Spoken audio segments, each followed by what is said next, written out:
Everybody here has been great.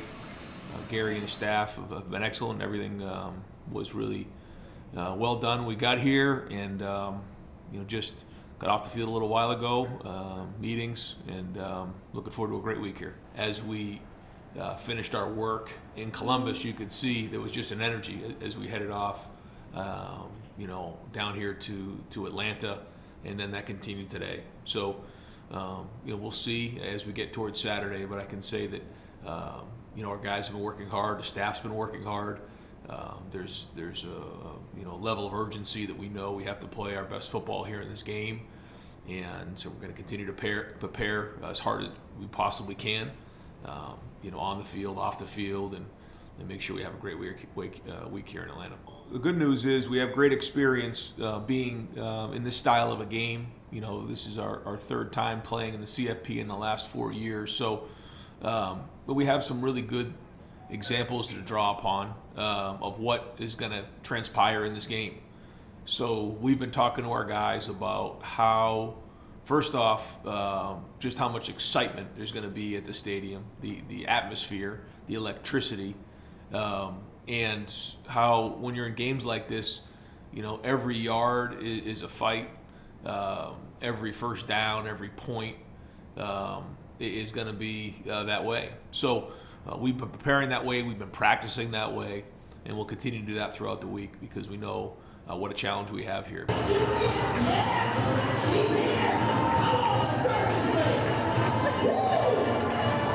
more seconds to feel it. Josh, you feeling good? The one that requested this. I'm good. Okay, looks confident. All right. Oh, good ball. There you go. All right, come on, get that back one. Bank's open. Bank's open. You good, man? I got you.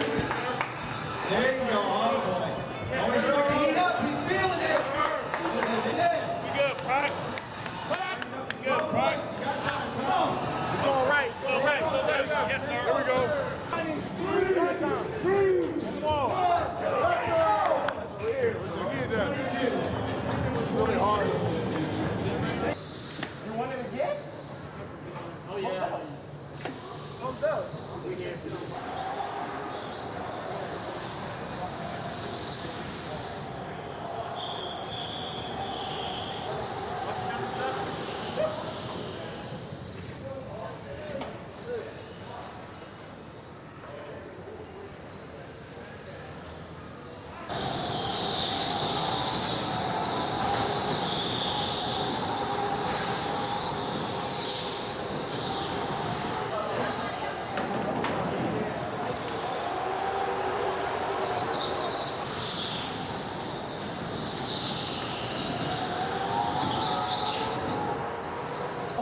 Second on one time? I'm telling y'all, I don't like that. They not messing with Cash Stokes. You see what I'm saying? Yeah. I'm on that. Attaboy, there you go.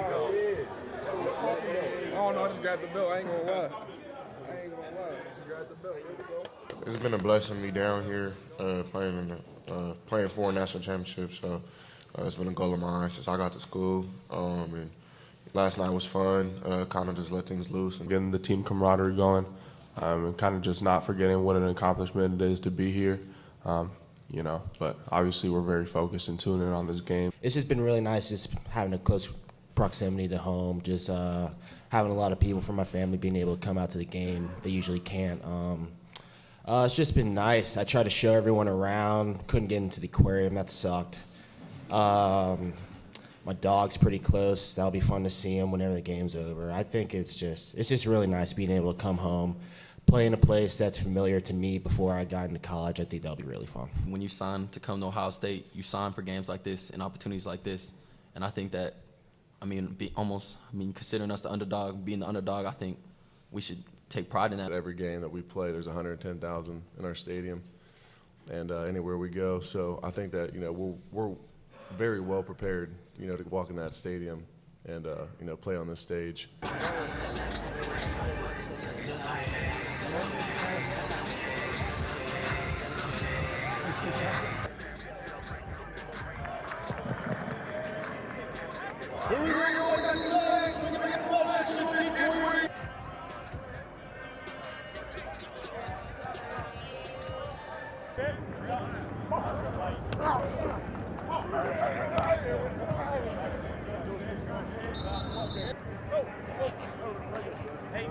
catch it too. What happened? Fair catch. Yeah, that's like they have to. Yeah, you can always do that.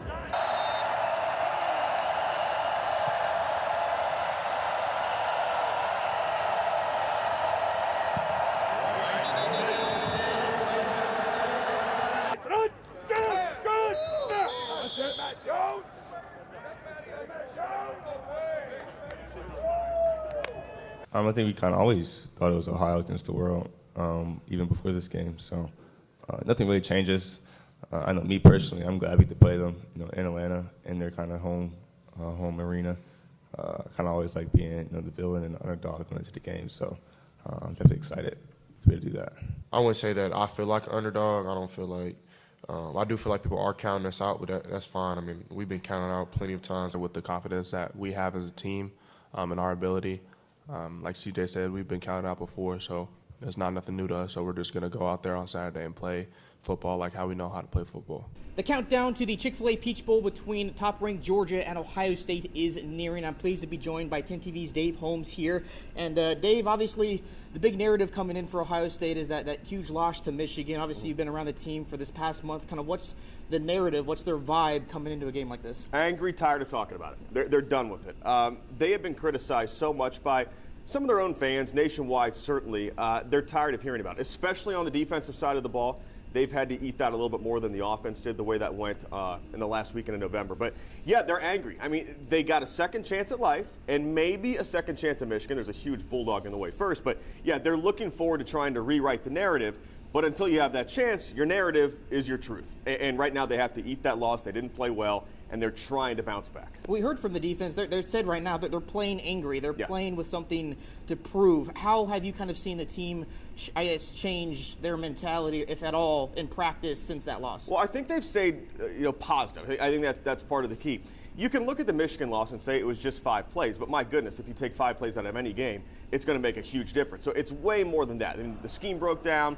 I think some of the effort wasn't quite there the last play or two. So, yeah, it was a bad loss. They've stayed positive. They always talk about the brotherhood. That's what Ohio State's all about.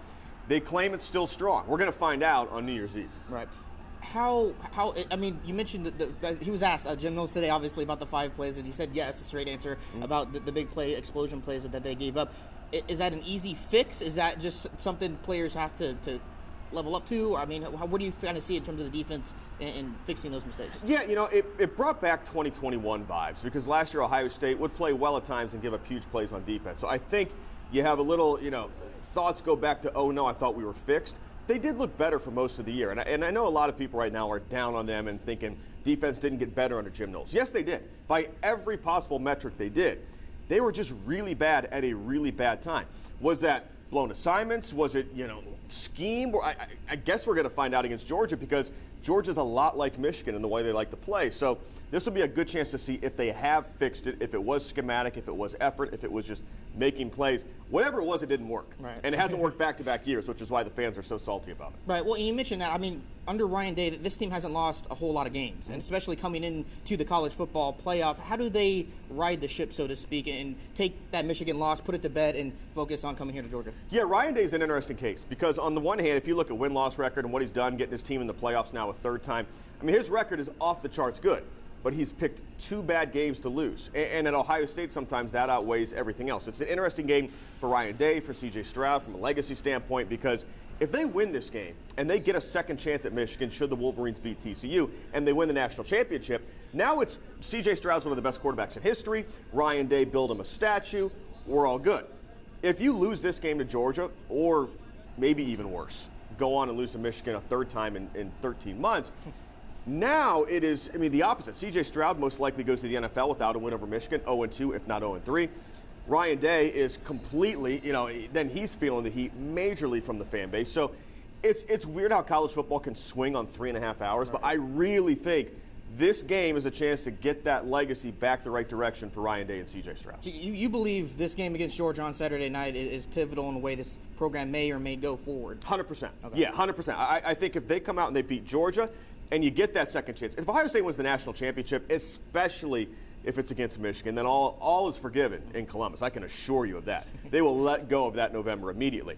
The interesting case is if Ohio State would beat TCU for a national championship, because fans would love that, but still have a little salty taste in their mouth. But if you get blown out by Georgia, well, now you have back-to-back blowout losses, and you lost last year badly in Ann Arbor, and now there's a different narrative that the fans are going to tell themselves that the program's in trouble. I think based on the way they're recruiting, the program's far from trouble. The sky is not falling in Columbus. Folks need to pump the brakes a little on that talk. But certainly you can be upset when you get blown out by your rival back-to-back years. Right. Well, obviously, lofty expectations when Yeah, you step no into doubt. Columbus, no doubt. I'm glad you brought up C.J. Stroud, because after the game against Michigan, you could sense that he may have thought that that might have been his final game inside the shoe. Now he has another college football game in scarlet and gray. Kind of when your talks with him throughout this past month, kind of where's his mindset in terms of, this might be his last game, but also he's still playing for a national championship? C.J. Stroud's one of the nicest, most humble guys in the world, and you can tell he is furious right now. He's angry.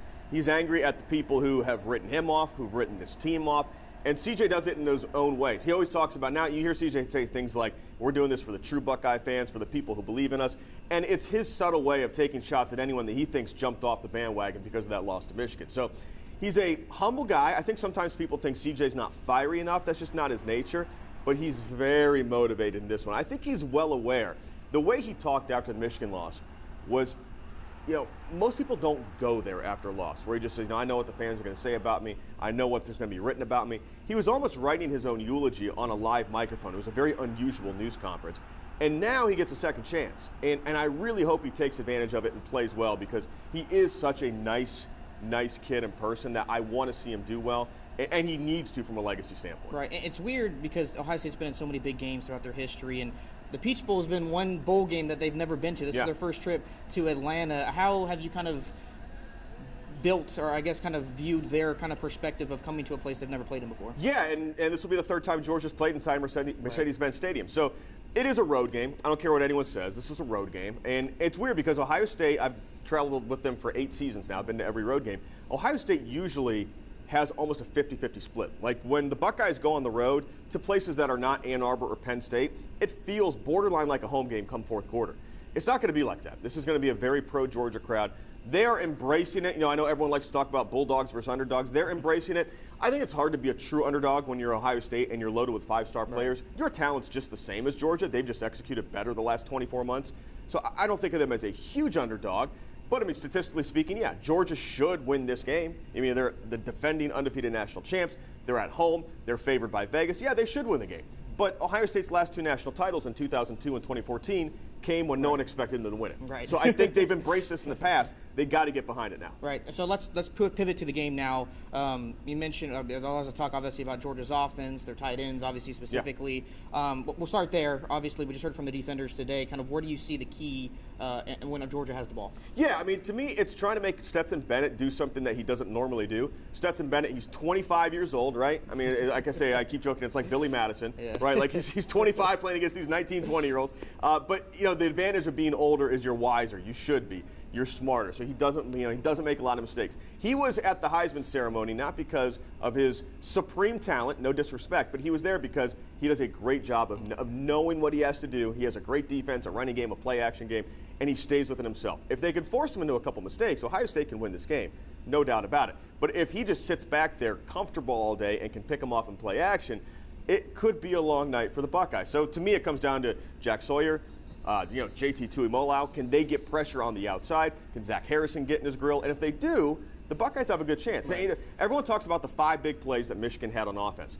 But if you look at the way Ohio State beat Penn State, it was the big plays on defense. Right. And that's how they have to write the narrative here. If they can make 2 or 3 strip sacks or picks, now you're talking and Ohio State can win this game. Right, and obviously scoring points is going to be beneficial as well. Now, Travion Henderson, Jackson Smith, and Jigba, who really hadn't played all year, is going to be out for it, but they still have obviously a bevy of weapons on the offensive side. You mentioned obviously C.J. Stroud earlier and his mindset coming into a game, getting a second chance.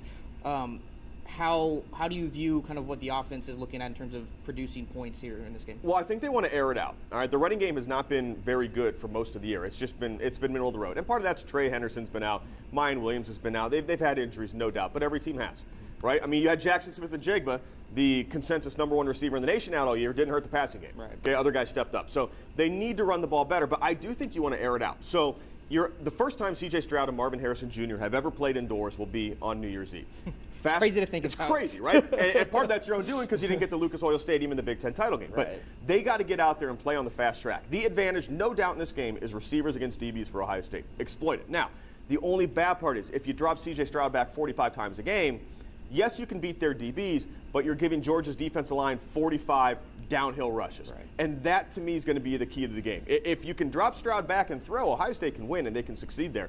But if C.J. Stroud gets hit 10 times, that's a recipe for disaster. So it really, to me, is going to come down to Georgia's pass rush against Ohio State's offensive line. Absolutely. So we talked about mentality for Ohio State. We talked about the keys of what they're going to need to do against the undefeated and top-ranked Georgia Bulldogs. So finally, let's hear your prediction for the game. What are you expecting on Saturday night? All right, well, we're going to lead into history, folks, and we're going to say 0-2, you didn't think they'd beat Miami. 14, you didn't think they'd beat Alabama. I know most folks don't think they're going to beat Georgia. I'm going to still give Ohio State the benefit to prove people wrong and go 31-30. Buckeyes find a way to get it done. Is that wishful thinking? Maybe. But we'll see. I'll take them by a point, and hopefully they can get it done. No, I would so much love to see that, absolutely, especially for everyone watching in Ohio. So I appreciate the time, Dave. Absolutely. Have fun Saturday. Enjoy the rest of the week, and I appreciate you taking some time with me. Will do. Thank you for watching our Peach Bowl special on WTO 11 Plus. You can find more content on WTOL.com as well. And of course, be sure to tune into the game, which takes place New Year's Eve at 8 o'clock on ESPN.